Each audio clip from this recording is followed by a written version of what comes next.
People always talk about the clunking they hear on a Razor dirt bike. And so what that is, this is basically a stripped down fork. All the internals are out of it. This is the post. Axle goes through here. Your wheel would go here like this. Okay, so as you're traveling, the fork is going up and down. The only thing keeping the fork from going like this and falling apart is this bolt.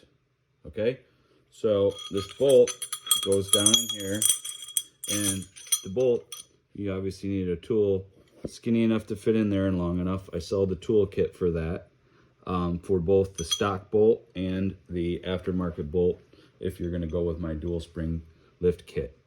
Okay, so what you're hearing is, let's pretend, okay, so this is up in here and screwed in and in here. Okay, so this bolt always remains tied to this, and this part moves up and down. So you can see that the bolt head, that little head, is the only thing keeping this post inside the fork. Okay, so the clunk you hear is this clunk right here.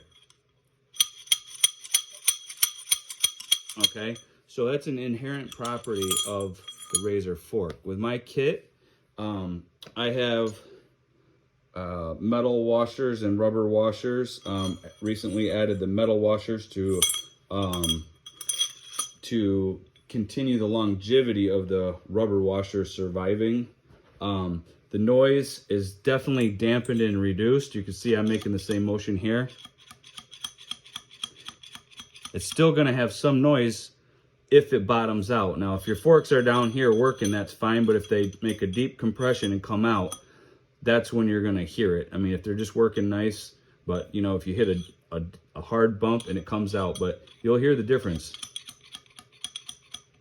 Now listen to this one. Here's your stock again. Excuse me. So it's greatly reduced.